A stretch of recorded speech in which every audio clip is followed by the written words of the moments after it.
Merhaba sevgili seyircilerim. Mutfağıma, kanalıma hoş geldiniz. Sefalar getirdiniz. Elimde bir tane büyük boy ekmek. Bayat ekmek sevgili seyircilerim. Önceden alınmış, bitirilememişse bekletilmiş. Bu bekletilmiş köfte ile ekmek ile güzel bir köfte yapacağım. Etsiz, tamamen içinde gram et olmadan hazırlanmış bir köfte olacak. Ekmek köftesi.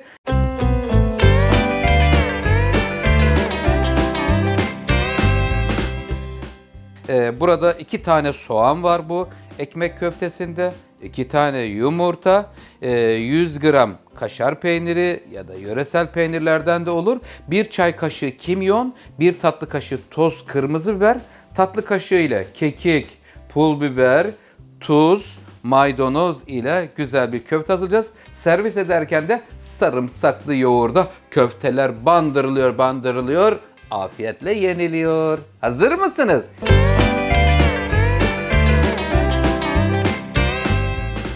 Bismillahirrahmanirrahim. Yiyenlere şifa olsun diyoruz. Öncelikle ekmeği şöyle bir tırtıklı bıçak kullanalım. 2'ye kesiyorum.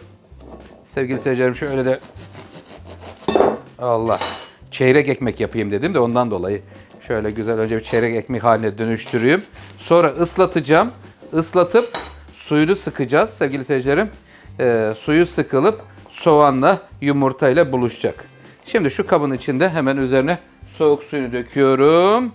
Ekmekleri yumuşatıp suyunu iyi sıkmamız gerekiyor.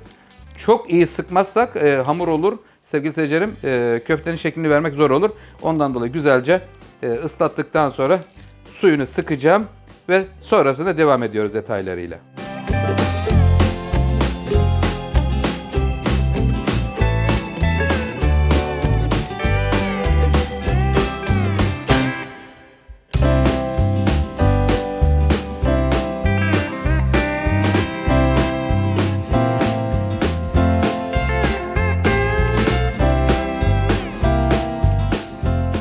Sevgili seyircilerim, ekmeği 4'e kestikten sonra soğuk suda ıslattım, suyunu sıktım.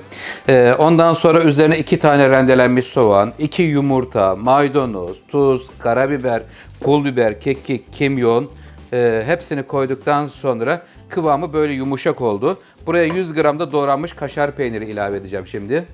Rendelenmiş olur, doğranmış olur. Her ikisinden de yararlanabilirsiniz. Kıvamını kontrol edip eğer şimdi halen aynı yumuşaklıkta olursa biraz içerisine galeta unu ilave ederek yuvarlanabilir hale getireceğim. Burada 3 çorba kaşığı kadar galeta unumuz var. Galeta ununu da ilave edip kıvamını yoğunlaştırıyorum.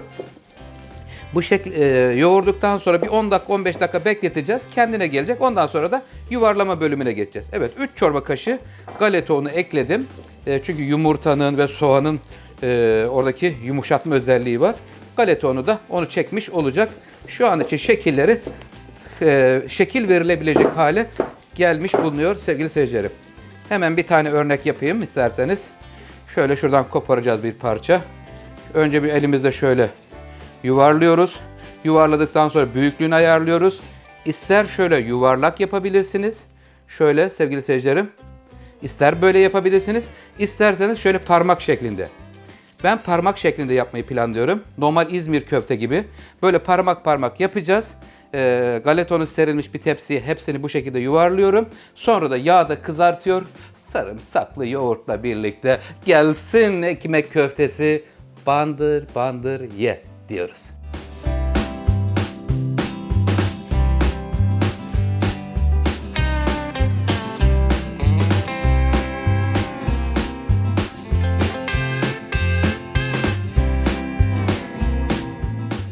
Sevgili seyircilerim, bir ekmekten çıkan köftemizi sizlerle paylaşacağım. Yuvarlarken zemine tabakta hafif galeta unu serptim. Rahat yuvarlayıp sonra tabaktan ayırabilmek için. Şimdi sıcak yağda her tarafını çevire çevire kızartıyoruz. İlk hamlede yağ bıraktığımızda hiç dokunmayalım. Önce bir kendini toplasın. Ondan sonra çevire çevire kızartabilirsiniz. Bakın kaşar peynirleri şuralarda yanlarından görüyorsunuz. Beyaz beyaz pıtırcıklar yapıyor ve çok güzel ve lezzetli olur aynı zamanda. Ve de ekonomik bir köfte. Sevgili seyircilerim yanında sarımsaklı yoğurt ile servis ediyoruz bu güzel köfteyi. Evet, bir ekmekten çıkan miktar bu kadar. Adet sayısını saymadım. Sevgili seyircilerim, özür dilerim, orayı unutmuşum. Normalde saymam gerekiyordu. Evet, şu anda görüyorsunuz, bakın beyaz pıtırcıkları var. Onlar da kaşar peyniri, doğranmış küp küp kaşar peynirleri. Yoğurdumuz hazır. Hemen şöyle servis tabağına dizmeye başlıyorum.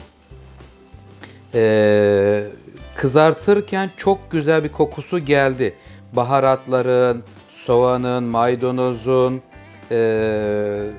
öyle güzel bir koku geldi ki böyle insanın iştahını artıran bir kokuyla karşılaştık sevgili seyircilerim. İnşallah sizlerin de mutfağında güzel lezzetler, güzel tatlar olması temennisiyle hazırladım bugünkü tarifimi. İnşallah sizlere faydalı olmuşumdur.